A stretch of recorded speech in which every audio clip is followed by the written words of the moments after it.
Ever walked into a room and immediately felt invisible? Like your presence had the weight of a feather in a hurricane? Yeah, me too. But here's the brutal truth. Respect isn't handed out.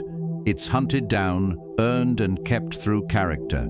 And today I'm giving you controversial, painfully honest ways to earn respect in any room, even if they hate you at first. But before we get into it, if you're someone who lives for deep insights, Stoic wisdom, uncomfortable truths, and weekly life upgrades, you'll love my free newsletter. Every Sunday, I send out short, powerful lessons on self-mastery, mindset, and how to navigate this wild world with clarity and grit. It's free, it's raw, it's real. Hit the link below to join and level up your mind one email at a time. And hey, brands, if you're looking to partner with a creator who actually connects with a high-integrity audience, my email's in the description. Let's build something that matters. 1. Speak less, mean more. Let's just go ahead and start this off controversially. Most people talk too much because they're afraid of being forgotten. They fill every silence with noise, every pause with chatter, and every sentence with disclaimers, apologies, or over-explanations. Why? Because silence is terrifying. Because deep down, they believe that if they're not constantly performing, people won't notice them, won't respect them, won't love them. But here's the harsh truth. Respect doesn't come from how much you say, it comes from how much weight your words carry. When you speak less but mean more, you become the kind of person who everyone notices, not because you demand attention, but because you command it. Let's be real, some people mistake volume for value.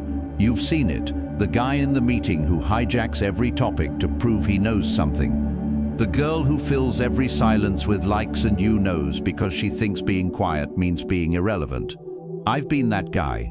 Early in my career, I'd show up to meetings trying to contribute, which usually meant talking a lot, commenting on things I didn't fully understand, offering suggestions that sounded smart but didn't solve anything, and worst of all, interrupting people. I thought I was being assertive. What I was actually being insecure. One day my manager pulled me aside. He said, "You're smart, but smart people don't feel the need to prove it every 30 seconds. The quietest guy in the room, that's the one we all pay attention to when he speaks." That stung. But damn, it was true. There's real science behind this. When someone speaks less, our brains naturally assign more value to what they do say. It's called the scarcity principle. Things that are rare feel more important. Combine that with processing fluency, the idea that concise, clear messages are more memorable, and suddenly saying less makes you look smarter and stronger. Plus, silence shows control. If you can sit in a room, listen, observe, and not jump in just to prove something, people see you as confident. It's stoic. It's powerful. Even a fool who keeps silent is considered wise. Proverbs 17:28. And whether or not you're religious, that's just straight fire. Here's a hot take. A lot of people talk because they don't want to confront the truth that they don't really have much to say. So they fill space, they comment on everything, they try to win conversations instead of engaging in them. That's not communication, that's performance. But when someone speaks less on purpose, they create mystery, gravity, authority. You ever notice that when Morgan Freeman speaks, you lean in? It's not just the voice, it's the timing, it's the restraint. He doesn't need to say much, because every word he does say matters. Let's have some fun with this. We all know a commentary cousin, the guy who narrates everything like it's a Twitch stream. Yeah, so I was just like going down the hallway, and I saw this guy, and he looked at me funny, and I was like, dude, what anyway? So yeah, I had coffee this morning, and shut up, Steve, no one asked. What's funny is, Steve thinks he's being relatable, but all he's doing is clogging the airwaves. There's a difference between being relatable and being a radio nobody tuned into. You don't need to fill the silence, you need to respect it. Here's a game changer I learned from a communications coach. Before you speak, take one beat, a literal breath. Don't just respond, pause, process, choose. Say only what adds signal, not noise. You'd be amazed how much more authority you project just by pausing. People start leaning in, not out. It's seductive, like verbal minimalism. Once, I was at a dinner party where people were debating something about politics. Loud, chaotic, performative. I stayed quiet for almost 20 minutes, just listening. Then someone turned to me and said, "Come on, you've been quiet. What do you think?" I gave a one-sentence opinion. Calm, direct, no drama. The table went dead silent. Then someone said, "That's exactly it. I didn't dominate the room. I resonated in it." And that's when I realized the room doesn't need more volume. It needs more value. At the core of this all is a spiritual truth. When you stop needing to be heard all the time, you start hearing your own wisdom more clearly. We live in an age of noise. Social media rewards us for shouting. Everyone's branding themselves, selling something, building a voice. But the real power, it's in knowing that your voice already matters. You don't have to prove it constantly. Speak less, mean more. Be the silence that makes others listen. Because when you do that, you don't just earn respect. You become the kind of person whose presence speaks louder than their words ever could. 2. Call out BS politely, but clearly. Because swallowing BS for peace will slowly kill your power. Let's not sugarcoat it. Most people tolerate nonsense because they're afraid of discomfort. They nod, they smile, they laugh nervously at off-color jokes. They pretend not to notice shady behavior, passive-aggressive digs, or that one person in the meeting who always takes credit without doing squat. Why? Because it's easier to avoid friction than to stand in your truth. Because people confuse politeness with powerlessness. Because we're trained, especially in professional and social circles, to keep things civil, even when it means letting disrespect skate by unchallenged. But here's the hard, necessary truth. If you never call out BS, you become complicit in it. And worse, people stop taking you seriously. Let me say something that might get me some hate. Nice people often get disrespected the most. Not because they're bad, but because they make niceness their whole identity. They don't want to ruffle feathers. They want everyone to get along. They let it slide. They don't want drama. They think they're being the bigger person. But here's what they don't realize. Every time you let someone cross your boundary without calling it out, you teach them that you have none. And here's what happens next. Ronto without calling it out, you teach them that you have none. And here's what happens next. You lose your own respect for yourself. So let's flip the script. These aren't opposites. You don't have to be an a-hole to be assertive. You don't have to scream to be heard. You just have to call things what they are with composure and clarity. I call it compassionate confrontation. It means saying the hard thing in a calm voice. It means standing up without burning the whole place down. But make no mistake, it will feel uncomfortable, especially if you're not used to it. A few years ago, I was working with a team where one guy, I'll call him Brandon, because of course it was Brandon, constantly made snide comments in meetings, passive-aggressive digs, sarcastic jokes that were thinly veiled shots at people, me included. Everyone just laughed it off. But one day during a group Zoom call, he said something like, "Well, if someone had read the brief instead of winging it, we wouldn't be fixing this now." I was the only one who'd presented. That was clearly aimed at me. I laughed, outwardly. But inside, I was boiling and done. So I unmuted and said calmly, "Hey Brandon, just to be clear, was that meant to be a joke or are you trying to point out something specific about my work? Because either way, I'd prefer we keep things constructive." Dead silence. Then one of the senior team members said, "Yeah, let's stay focused on solutions, not side comments." That moment changed everything. Brandon backed off. People started treating me with more weight. Why? Because I showed I wouldn't tolerate disrespect, even politely hidden disrespect. Sometimes BS isn't aggressive, it's just dumb. Like the time someone at a dinner party told me they were basically an empath because they get upset when people cry in movies. I said, "Ah, so you feel deeply when it's scripted." Long pause. "That's adorable." Yeah, it was a bit spicy, but it was delivered with a smirk. We laughed. They got the message. Calling out nonsense doesn't have to be cruel. It can be fun. Sometimes the most powerful thing you can say is, "Wait, say that again?" Slowly this time, let them hear the absurdity out loud. Want to call things out without making a scene? Try this. 1. Clarify. Ask, can you clarify what you meant by that? This forces them to own their comment without you being accusatory.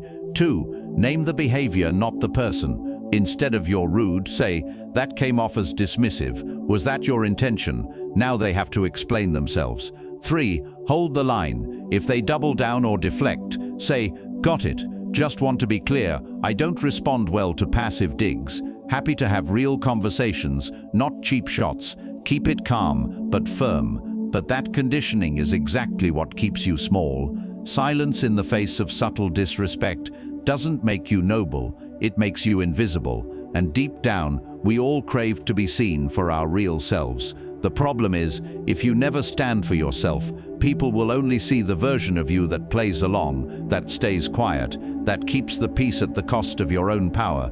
You're not doing it to own someone, you're doing it to own your voice. Every time you speak truth with poise, you strengthen your spine, you create a ripple effect, showing others that they can be kind and courageous too. Boundaries are how we teach people how to love us. Calling out BS is how we teach people to respect us. So yeah, it might be awkward, you might tremble the first time, but you'll walk away taller. Let me leave you with this. Speak the truth, even if your voice shakes. Maggie Kuhn, because the world doesn't need more agreeable silence. It needs more people who can say, "That doesn't sit right with me. That's not how I operate. Let's keep this respectful, with calm, with clarity, with conviction. Call out the BS politely, but clearly, because your self-respect depends on it." 3. Don't talk about what you'll do. Do it. Because talking too much is the favorite sport of the unaccomplished. Let me just say the quiet part out loud. Most people are addicted to promising because it feels like progress, without any of the pain. They announce their goals before they take a single step. They post their big plans before they've written one page. They talk about how they're gonna crush it this year before they've crushed a single excuse. Sound harsh? Good. Because we need to snap out of this weird dopamine-fueled addiction to declaring things we haven't earned yet. Here's why it's dangerous. When you tell people what you're going to do, their reaction gives you a tiny high. "Oh wow, that's amazing. You're so ambitious. I love that idea." And right there, before you've lifted a finger, you've already received validation. But the problem? Validation without execution is just empty calories for the ego. You feel like you're doing something, but nothing's changed. You look motivated, but you're just manufacturing hype. You think momentum is building, but you've never even started the engine. There's a term in behavioral psychology called the intention-behavior gap. It's the distance between what people say they'll do and what they actually do. And social media? It's turned that gap into the Grand Canyon. You can tweet day 1 of 365 without ever reaching day 2. You can post your book title before you've written a single chapter. You can make an entire vision board and still wake up a year later in the exact same place. Talking about your goals too early tricks your brain into believing you've already achieved them. It's fake progress, and fake progress is the enemy of real growth. In 2019, I did something weird. I made a list of goals and didn't tell anyone. No posts, no group chats, no accountability partner. Just me, a notebook, and a quiet obsession. One of those goals was to build a solo writing practice online. I didn't tell anyone I was launching a newsletter. I didn't tweet about how I'm gonna build an audience. I just started. One email, then another, week after week, quietly, relentlessly. A year later, I had over 20,000 subscribers, and then only then did people say, "Whoa, when did this happen?" And I smiled and said, while everyone else was talking about starting something, here's something uncomfortable. If someone talks constantly about what they're going to do and never shows proof, they're probably not doing shut. In fact, the more someone talks about the empire they're building, the more likely it is they're playing Minecraft in their head and calling it entrepreneurship.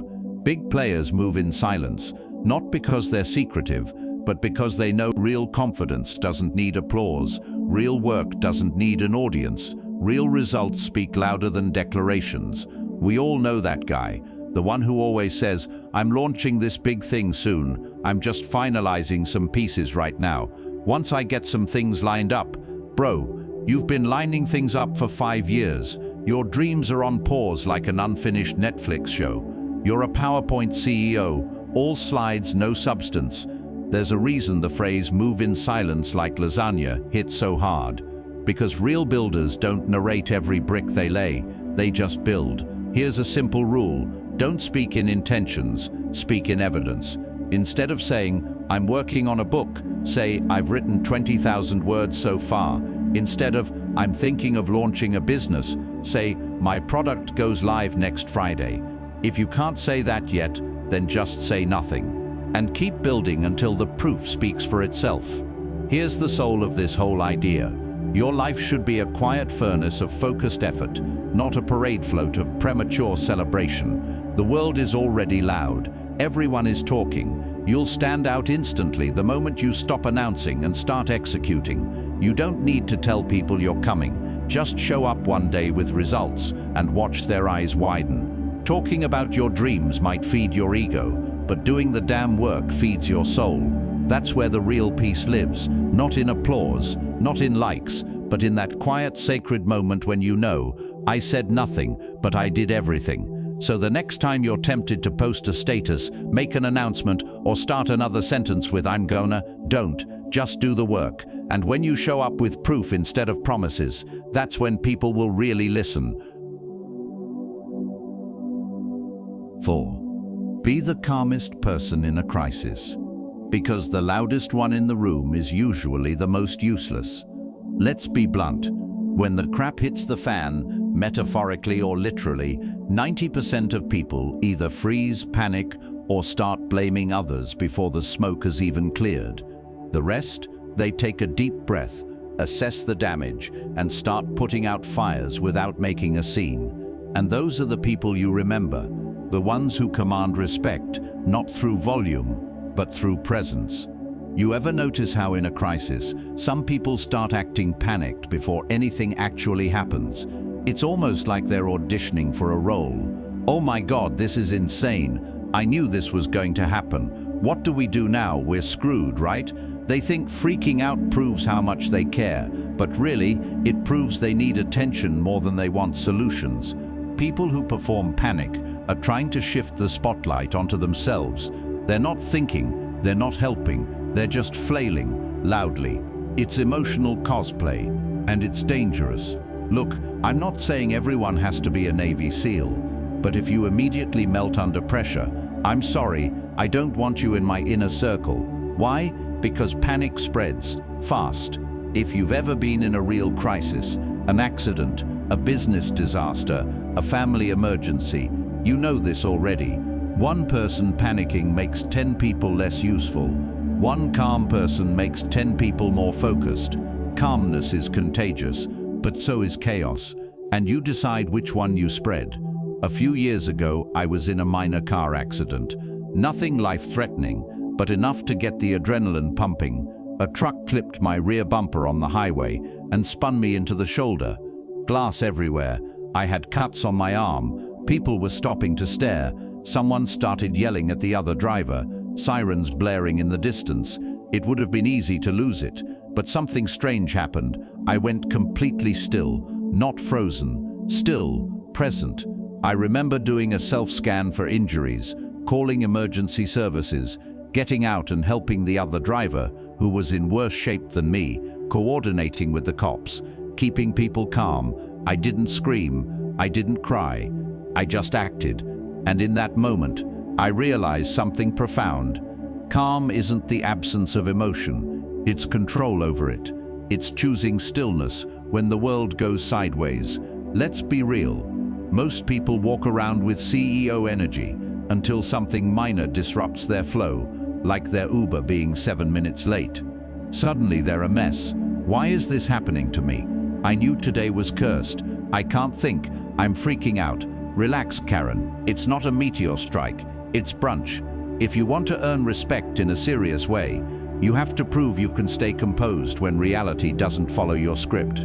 Whether it's a business deal falling through or your apartment flooding, the person who doesn't crumble always commands the room. Calm is a practice. Here's how you build it. 1. Breathe before reacting. Seriously, One deep breath buys you 3 seconds of clarity. In a crisis, 3 seconds is a lifetime. 2. Speak 30% slower. Panic makes people talk fast. Calm people slow the tempo. It signals control, and it spreads peace. 3. Focus on first principles. In chaos, don't ask, "Why is this happening to me?" Ask, "What are the facts? What can I control right now? What's the next useful action?" 4. Prepare before the storm. Most people wait for life to blindside them. The Stoics trained for chaos in advance. Practice imagining failure, crisis, rejection. Get familiar with adversity before it comes. Calm isn't weakness. It's the ultimate flex.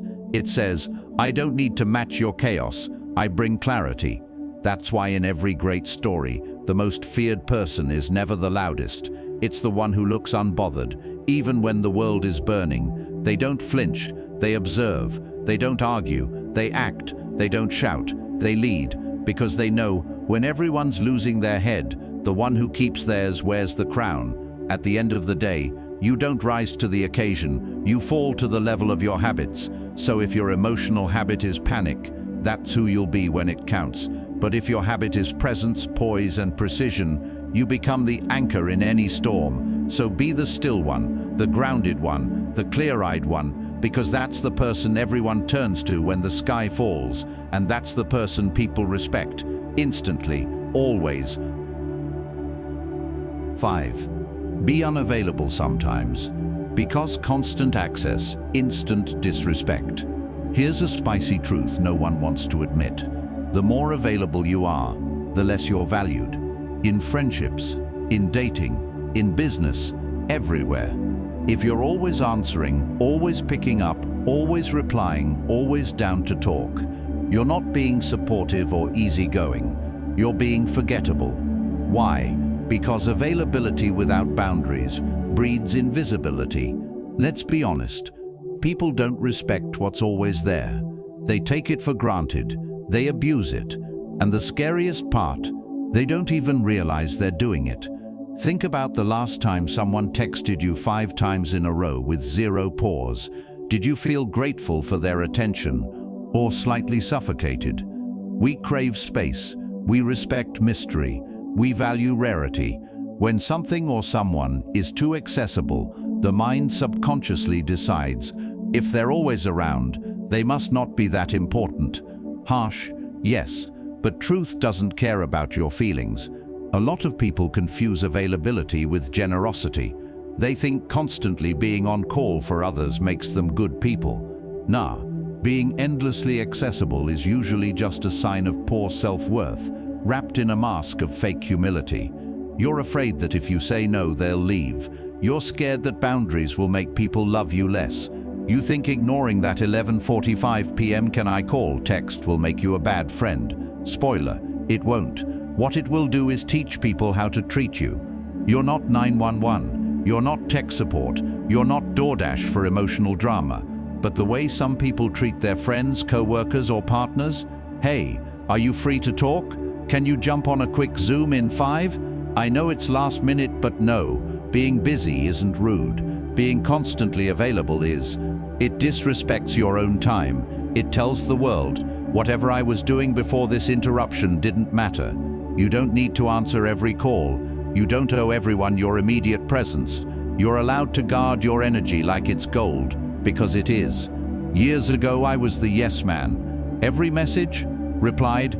Every request, done. Every favor, accepted. I thought it made me dependable. People loved me, until I said no one time.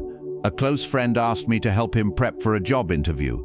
I had my own deadlines. I was sleep deprived, but I said yes anyway. Spent 4 hours rewriting his resume, while my own work piled up. He landed the interview. Didn't even say thank you. A week later, I said I can't to another ask, and boom, cold shoulder. That's when I realized I wasn't being respected. I was being used. From that day forward, I started saying, let me check my schedule. Can't do that right now, but here's what I can offer. No. And guess what? Some people disappeared, and thank God, because the ones who stayed, they started treating me better. This isn't toxic. This is reality. Why do people lose their minds over sold-out concert tickets, VIP sections, limited drops, celebrities who don't do press? It's not because those things are better, it's because they're harder to access. Same applies to you. When your time is scarce, it becomes valuable. When your energy is protected, it becomes respected. This doesn't mean ghost people or become some flaky weirdo. It means be intentional with your presence. Let people earn your time. Let your boundaries speak louder than your replies. Let's not just preach, let's get practical. 1. Delay your replies. You don't need to answer every message instantly. Set boundaries around digital availability. This trains people to respect your pace. 2. Block deep work hours. Turn off notifications. Put your phone in another room. Make yourself unreachable. Not because you're rude, but because you're focused. 3. Say not right now without guilt. You're allowed to rest, to ignore, to reschedule. Anyone who resents that wasn't supporting you, they were using you. 4. Create access levels. Not everyone gets one time. Some people are group chat friends, others are close circle. Structure your accessibility. Let's zoom out. The way you protect your time is the way you protect your soul. If you let the world yank your attention in every direction, you'll never build anything meaningful. But if you guard your peace, choose your yes carefully, and let your silence speak for itself, people will start leaning in, listening more, respecting you more. Because in a world obsessed with being online, responsive, available 24/7, the rarest flex is stillness, distance, discretion, and the quiet power of someone who says, "No, not right now, I'm building something bigger." 6. Walk in like you belong, until you do. Because no one hands you permission, they just watch to see if you take it. Let me give it to you straight. Most people don't lack talent. They lack the audacity to take up space before the world tells them they're allowed to. And the people who do take up space, the ones who walk into rooms, board meetings, dinner parties, conferences, and creative spaces like they own the joint, most of the time, they don't have more credentials than you. They just made the decision before you did to stop asking for approval. Let's talk about imposter syndrome. Is it real? Yes. Is it oppressive? Definitely. But is it always a reason to doubt yourself? No. Sometimes imposter syndrome is just a fancy way of saying, I've been trained by society, my culture, or my own insecurity to keep my head down. You weren't born with self-doubt. It was installed by schools that penalized confidence, jobs that rewarded compliance, and environments where being invisible felt safer than being powerful. And if you're waiting for someone to give you a gold-plated invitation to speak up, show up, or lead, you'll die with your potential unclaimed. Some people here walk in like you belong and think, but I don't. I haven't earned it yet. I don't want to fake it. Let me ask you this. Have you ever seen someone less experienced than you get the job, the spotlight, or the mic, just because they acted like it was theirs already? Exactly. The world doesn't reward quiet competency. It rewards visible certainty. And here's the twist. That's not a scam. That's a strategy. You don't wait until you feel ready to step up. You step up, and readiness catches up later. Let me be playful for a second. You know that guy at the party who starts talking like he's the host, even though no one actually invited him? Or that woman in the meeting who's 10% less qualified but speaks like she's already in charge? Annoying? Maybe. But here's what's wild. They win. Why? Because people follow certainty more than they follow credentials. You could be a genius with a Nobel Peace Prize in your backpack, but if you shuffle into a room like you're hoping not to offend anyone, nobody's listening. Now, I'm not saying fake your resume or lie about your qualifications, but I am saying carry yourself like someone who belongs until reality adjusts to match your belief, and it will. Years ago, I got invited to a networking event for entrepreneurs. I had no business being there. I had no startup, no pitch deck, no clout, just ideas and ambition. I considered not going. What if they laugh at me? What if I freeze up? Then I thought, what's the worst case scenario? I get ignored. Cool, already used to that. So I walked in wearing my most confident shirt, black, always black. And when someone asked what I did, I said, I'm working on building something that helps people level up emotionally and mentally. Think psychology meets philosophy. Was I already doing it? Not really, but I would be. I wanted to be. They nodded. Interesting. Tell me more. That one conversation led to another. That led to a freelance gig. That led to a relationship that eventually turned into a speaking opportunity. All because I stopped introducing myself like an amateur. I stopped acting like I needed permission. The world doesn't ask, do you deserve this? It asks, do you believe you do? If you don't look sure of yourself, people won't bet on you. Not because they're evil, but because they mirror your energy. Think of your presence as a signal. Weak signal, people scroll past you. Strong signal, people tune in, even if they don't know why yet. The world doesn't crown the most talented, it crowns the most convincing. Not everyone can flip a switch and become ultra-confident, but you can practice the posture. Here's how. 1. Use intentional eye contact. Not the serial killer stare, but don't look at your feet either. Meeting someone's eyes for 1-2 seconds creates a feedback loop of confidence. 2. Speak in full sentences. Maybe, like, I kind of think, stop. Start saying, here's what I believe, or this is what I've noticed. Certainty in speech, respect.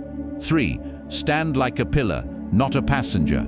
Feet shoulder width apart, shoulders back, not stiff, anchored. You don't need to look aggressive, just like you belong there. 4. Practice micro-dominance, subtle leadership. Offer to pour someone's water.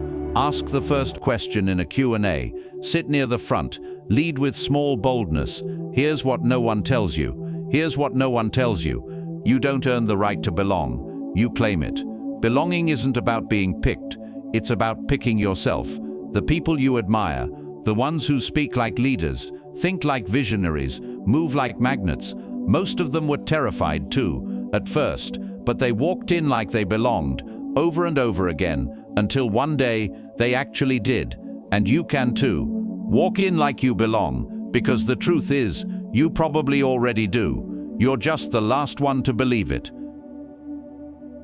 And there you have it, another brutally honest breakdown of how to earn respect in any room, without selling your soul, faking your way to nowhere, or begging for validation. Remember this, respect isn't given, it's claimed, not through loud voices, fake flexing, or overcompensation, but through quiet confidence, solid boundaries, and the courage to walk like you belong, even before the world believes you do. And hey, if today's message made you uncomfortable, good. That means we hit something real. Now it's your turn. What's one room, one space, one moment where you've been playing small? What would shift if you walked in like you deserved to be there? Let it simmer. If you enjoy deep insights like this, especially the stuff that punches you in the ego but hugs your soul, then you'll love my free Sunday newsletter. Every week I drop controversial truths, Stoic lessons, and no-fluff strategies to help you level up mentally, emotionally, and spiritually. You can join with the link below. It's 100% free, always real, and never spammy. And if you're a brand looking to sponsor content that actually cuts through the noise and reaches a highly engaged, thoughtful audience, email me. Let's make something impactful together. If you found this valuable, leave a like, drop a comment, or share it with someone who needs to hear this. Until next time, walk tall, speak less, mean more, and don't ask for the seat at the table. Build your own damn table. I'll see you in the next one. Peace.